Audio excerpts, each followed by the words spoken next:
Sound কি ঠিক আছে? হ্যালো, 1 2 3 3 2 1। এখন কি সাউন্ড ক্লিয়ার আছে?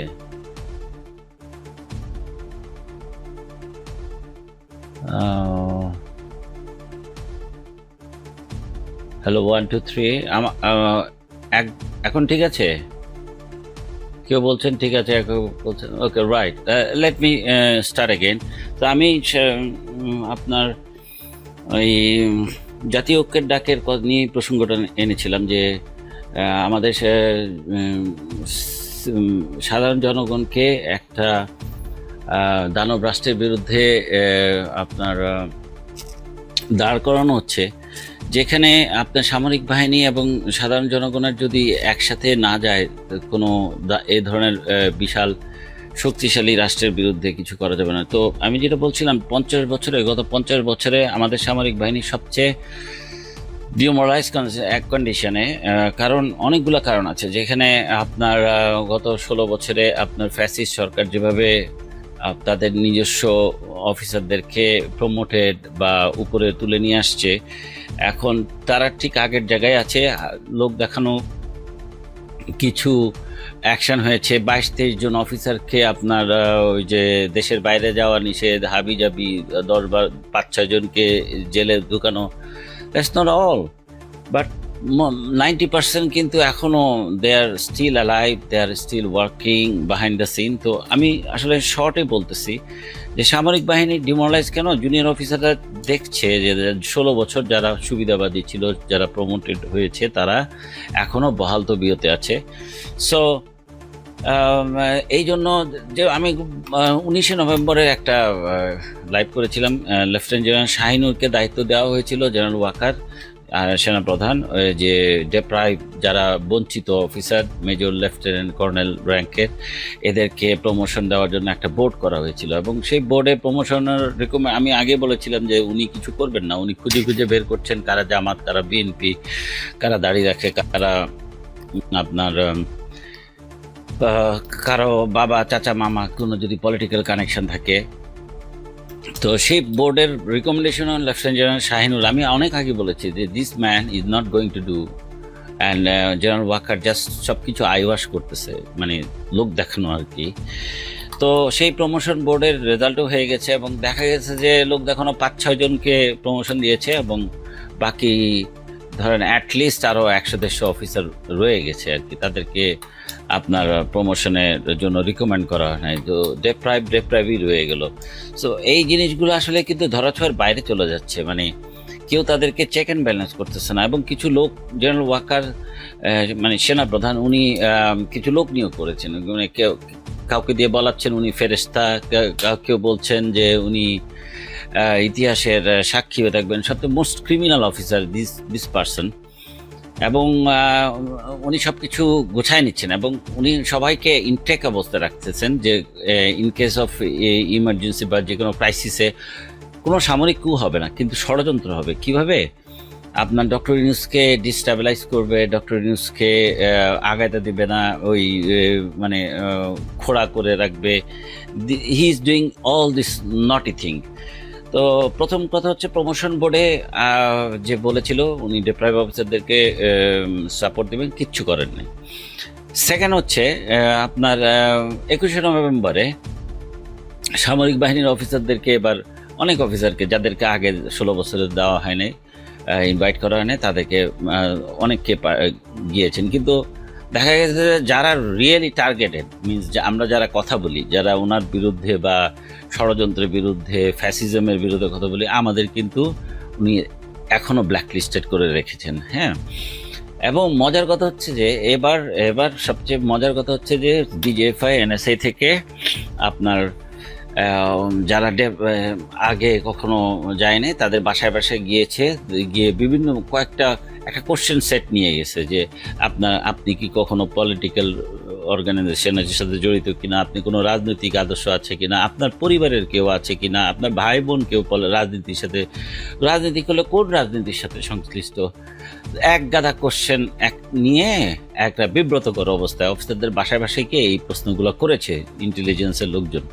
তা আমার কথা হলো যে জেনারেল ওয়াকার সাহেবের কাছে তো ইন্টেলিজেন্সের লোকজন যাওয়া হচ্ছিল, উনি তো শেখ হাসিনার মানে আত্মীয়, তারপরে উনি তো তাহলে সেই সিকিউরিটি ক্লিয়ারেন্সে আসেন না। আরও আছে এরকম যারা আপনার হাসিনার আমলে সুবিধাপ্রাপ্ত। তো এইসব মানে জাস্ট ফাইজলামি আর কি। হ্যাঁ, উনি just he is doing just not a thing. Major থেকে তো জেনারেল হওয়ার কথা ছিল না। আবার অনেকে বলে যে একজন জেনারেলকে নিয়ে, একজন সেনাপ্রধানকে নিয়ে এভাবে কথা বলো, I don't give a shit damn. হ্যাঁ, আপনারা যারা ওই যে এসব তেলবাজি করেন না, চাকরি করছেন হয়তো 2-4 বছর, আমরা 20 বছর চাকরি করেছি এই সামরিক বাহিনীতে। So don't try to teach your I should say grand papa. Thank you. হ্যাঁ, তো দেখেন জেনারেল ওয়াকারের আরও কতগুলো নষ্টামি।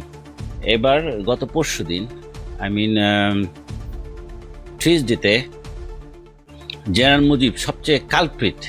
জেনারেল মুজিব, আপনারা অনেকবার নাকি আলাপ হয়েছে, তার চাকরিচ্যুত করা হয়েছে। জেনারেল ওয়াকার তাকে মেসের ভিআইপি রুমে 5 দিন রেখেছে, তাকে গ্রেফতার করা নাই, ইন্ডিয়ান হাই কমিশনে ছিল, তাকে দেশ থেকে পাচার করা হয়েছে। মোস্ট নটোরিয়াস জেনারেল, যিনি এসএসএফে ছিলেন, ডিজিএফআইতে ছিলেন, আয়নাগরের কর্তা ছিলেন, র্যাবে ছিলেন, হোয়াট এভার, এনএসআই, মানে ওনার বিচরণ এবং ওনার নারী গঠিত কেলেঙ্কারি, যে শেখ হাসিনার সাথে যখন বিদেশে যেত তখন অনেক অনেক ঘটনা আমার কাছে জানা আছে। ওনার কতগুলো কেপ্ট আছে। হ্যাঁ, তো শুধু ওই ওদের মহিলাগুলোর ছবিগুলো ফ্ল্যাশ করি নাই, ওগুলো রেখে দিছি বিমানে, কোন কোন কারা কারা ওনার পার্টনারশিপে পার্টনার থাকতো আর কি বিদেশে গিয়ে, ওগুলো পরে সময় পেলে। হ্যাঁ, তো আপনারা তো আবার ওইসব ছবি দিলে আবার নিতে পারবেন না। হ্যাঁ, আমি নারীবাদীরা চিল্লাচিল্লি করবে। তো এই জেনারেল মুজিব বহাল তবিয়তে দেশ থেকে পাচার করে দিয়েছেন জেনারেল ওয়াকার। এবং সবচেয়ে মজার কথা হচ্ছে, গত মঙ্গলবারে ভাটিয়াতে বাংলাদেশ সেনাবাহিনীর যে ক্যাডেটদের পাস আউট হয়, ওখানে জেনারেল মুজিবের ছেলে কমিশন পেয়েছে। মানে আপনি বুঝতেছেন যে যার বাপ একটা criminal, top listed royal agent, তার ছেলে সেনাবাহিনীতে কমিশন পেয়েছে। আরও এবং মজার কথা হচ্ছে যে ওই জেনারেল ওয়াকারের, জেনারেল মুজিবের আপনার 5 জন গেস্ট গিয়েছিল এই যে ভাটিয়ারি, চট্টগ্রামের ভাটিয়ারি পাসিং আউট প্যারেডের ছেলের। সেখানে 5 জনকে ভিভিআইপি ট্রিটমেন্ট, রাতে থাকার ব্যবস্থা ক্যান্টনমেন্টে, আপনার ভিভিআইপি জিপ, হ্যাঁ, সব রকম ফ্যাসিলিটি। একটা বরখাস্তকৃত অফিসারের সন্তান তো কমিশনই পাওয়ার কথা না, তারপরে কমিশন তো দিলেনি, সেখানে তার পরিবারকে ভিভিআইপি। আমি আমি আমি আমি হিংসা করতেছি না। আরে ভাই, আমরা কিছুই করি নাই। আমাদের বউ বাচ্চার পাসপোর্ট বাতিল করছেন, প্লেন থেকে নামাই দিছেন, তারপরে বউ বাচ্চাকে কিডন্যাপ করতে গেছেন। আমরা খালি হাসিনার বিরুদ্ধে কথা বলছি, দেশের জন্য কথা বলছি। আর যারা ষড়যন্ত্র করছে, দেশের ক্ষতি করছে, 12টা বাজাইছে, আপনারা তাদেরকে এখনো VIP this is General Waker. আর আপনারা বলতেছেন উনি এঞ্জেল। আপনার কি ডিজিএফআইএনএস এর কাছে এইসব তথ্য ছিল না? আপনি জানেন না জেনারেল ওয়াকারের, জেনারেল মুজিবের ছেলে কমিশন পাচ্ছে? আপনি সাপের বাচ্চা আপনি রেখে দিচ্ছেন, বাপকে সুন্দর মতো বের করে দেন, ওই সাপের বাচ্চা বড় হয়ে আবার ফোনা তুলতে পারে। I'm not against this kids, like ওর ছেলের নাম মুক্তাকিন মুজিদ আন্তু, the second son. Now he is an officer, military officer, বাংলাদেশের। ও তোর বাপের প্রতিশোধ লাইনে যাবে, ও তোর বাপের প্রতিশোধ দিবে। I'm sorry, I have to speak out. I'm not taking revenge. I'm just requesting justice. আপনি ক্রিমিনালদের বা ছেলেপেলেদেরকে কমিশন দিয়ে দিচ্ছেন, আবার এদিকে প্রায় 250 মতো অফিসার, 350 মতো অফিসার আপনার রাস্তায় রাস্তায় ঘুরতেছে, প্রতিবাদ করতেছে তাদের জাস্টিসের জন্য। How funny! You are great sir. হ্যাঁ, you are the best chief in Bangladesh সেনাবাহিনীতে। ওই যে হাসিনার আমলে যতগুলো সেনাপ্রধান হয়েছেন, দেখেন সবগুলোর ক্যারেক্টার কিন্তু এক এক রকম। আর একটা ওই যে আইকিবি ইদানিং বড় বড় বক্তৃতা দিয়ে দেয় শালার, ওই যে কি বলে চান্দাবাজ, ওই যে পাওয়ার প্ল্যান্ট ঘুষ খাইছে ইয়ার থেকে। একটা সেনাপ্রধানের নাম বলেন যে এই লাস্ট 16 ইয়ার্সে একজন প্রধানের নাম বলেন যে ওয়াজ honest, and he was dignified, served with the dignity. I'm sorry, I have to speak out. হ্যাঁ, একটা নারী মানে হোয়াটএভার বলতে ইচ্ছা করতেছে না। সেকেন্ড হচ্ছে কি আইজিপি মামুন 2022 সালে আইজিপি ছিল পুলিশের, র্যাবে চাকরি করছে, এই সিআইডিতে চাকরি করছে, মানে টপ টপ ক্রিমিনালদের মধ্যে একটা। তার ছেলেও কিন্তু ভাটিয়ারিতে কোর্স, ওই যে বাংলাদেশ সেনাবাহিনীর অফিসার পদে কোর্স করতেছে এবং ওখান থেকে কমিশন পাবে। 91 বিএমএ লং করছে, এখনও ক্যাডেট অবস্থা আছে, খুব সুন্দর মতো আছে, ফাইন। আপনি বলতেছেন জাস্টিস, আপনি তাদেরকে কেন, বাপের কারণে ছেলেকে কেন ডিপ্রাইভ করবেন? তাহলে আপনি 252 জন এসআই নিয়োগ বাতিল করলেন কেন, যারা জাস্ট কমিশন পেতে যাচ্ছিল? তাদের তো কানেকশন ছিল আওয়ামী লীগের, তাদের তো একবারে বাতিল করছেন কেন? হ্যাঁ, তাহলে আপনি ওইদিকে করবেন, এদিকে পুলিশেরটা করবেন, কিন্তু সেনাবাহিনীটা করবেন না। সেনাবাহিনী আপনার বাবার সম্পত্তি, তাই না? না বাংলাদেশের সম্পত্তি। আচ্ছা, যাই হোক, এখন দ্যাটস হোয়াট ইজ আপনার যে দিস ডক্টর ইউনূস গভর্নমেন্ট বৈষম্য বিরোধীর একটা ফসল। তো আপনি দেখেন বৈষম্য কিন্তু চলতেছে, হ্যাঁ, এবং প্রকট আকার ধারণ করতেছে।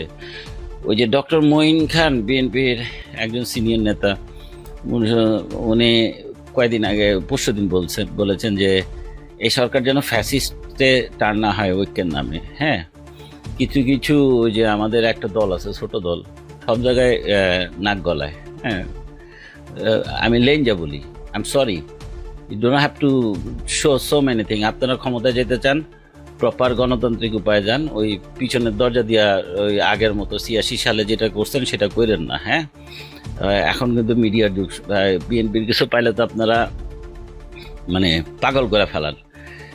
তো সেটা নিয়েও দেখি লাফালাফি শুরু হয়ে গেছে যে ডক্টর মঈন কেন কইছে যে ফ্যাসিস্ট রূপে বা স্বৈরাচারের রূপ না। আমি নিজের আঙ্গুল দিয়ে দেখাই দিতেছি যে দিস গভর্নমেন্ট ডক্টর ইউনূস সাহেবকে ফ্যাসিস্টে টার্ন করানোর জন্য all element is working. First of all আপনি দেখেন এই যে উপদেষ্টা নিয়োগ একটা জোনের, চট্টগ্রাম বেসড অলমোস্ট। তারপরে আপনার এই যে ইয়াকে নিয়ে, ফারুককে নিয়ে যে এত কথা হয়েছে, আরে বিএনপির আমলে খালি স্বরাষ্ট্রমন্ত্রী বলছিল আল্লাহর মান আল্লাহ নিয়ে গেছে, দেশ নেত্রী বেগম খালেদা জিয়া কী করছে, ওনারে পরের দিন সরাই দিছে একটা দুর্ঘটনা নিয়ে, একটা বাচ্চা শিশু নিয়ে, জাস্ট একটা স্টেটমেন্ট। আর দেখেন আপনার ওই যে উপদেষ্টা ফারুককে নিয়ে আমরা কত চিল্লাচিল্লি করলাম, কত কিছু করলাম, দে ডিডন্ট ইভেন বদার। মানে এই যে এটা কি ডেমোক্রেসি বলে? আপনি আমার আন্দোলন, আমার স্যাক্রিফাইসের ফসল কিন্তু ডক্টর ইউনূস সরকার। আপনাদের সাথে কিন্তু আমরাও স্যাক্রিফাইস করছি, প্রচুর স্যাক্রিফাইস করছি, লাইফ বলেন, ক্যারিয়ার বলেন, এভরিথিং। সেই জায়গায় আপনার ফারুকি কিন্তু স্টেবল। আরও একটা আছে বশির, ওই যে উপদেষ্টা, আরও একটা আছে। সো আবার আসিফ নজরুলরা কি করে, যখন বিপদ দেখে সবাইকে ডেকে নিয়ে আসে। হ্যাঁ ভাই, আমরা এখন পারতেছি না, ওই যে ইসকন ঝামেলা করছে, এ করছে, ওই করছে, সবাই আসেন আন্দোলন করেন, পোলাপাইন আছে কতগুলো, রাস্তা নামায় দেন, মিছিল করেন। এগুলা দিয়া কিন্তু বেশি দিন ওই যে আপনার জায়েন্টদের সাথে পারবেন না। আপনার মিলিটারি মোরাল ঠিক করেন। হ্যাঁ, ওইটা আসতেছি পরে। ডক্টর আসিফ নজরুল সাহেব আরেকটা কথা বলছে যে ইন্ডিয়ার সাথে ভারতের সমস্ত চুক্তি জনসমক্ষে প্রকাশ করতে হবে, সেই ঐক্যের ডাকের আপনি প্রকাশ করতেছেন না কেন? আপনার তো প্রকাশ করতে একদিন লাগে, আপনি সবগুলা পাবলিকলি একটা ওয়েবসাইট করে দিয়ে দেন যে আমরা দেখি ওখানে কি চুক্তি, এবং বাতিল করেন। আপনি কেনিয়া সরকার বাতিল করে দিছে না একটা, আপনারা তো বিপ্লব সরকার, আপনাদের ক্ষমতা যে কোনো মানে ডেমোক্রেটিক গভর্নমেন্টের থেকেও বেশি। আপনারা চাইলে সব কিছু করতে পারেন, আপনারা কিন্তু ধরে বসে আছেন। ইন্ডিয়ার সাথেও কিন্তু এক ধরনের আন্ডারহ্যান্ডে কাজ করতেছেন। তো আপনারা সবগুলা এই বাতিল করে জনসমক্ষে প্রকাশ করেন না কেন? তো আমি যেটা বলতেছি যে যেটা আপনার ঐক্যের ডাক, সেটা ঐক্যের ডাক কতটুকু হবে? আপনার মিলিটারি মোরাল কিন্তু ইজ ভেরি লো, এবং জুনিয়র অফিসাররা আপনার যথেষ্ট অ্যাগ্রেসিভ মুডে আছে। ওরাই ফোন করে আমাদের জানায়, ওরাই আমাদের কিছু সব বলতেছে।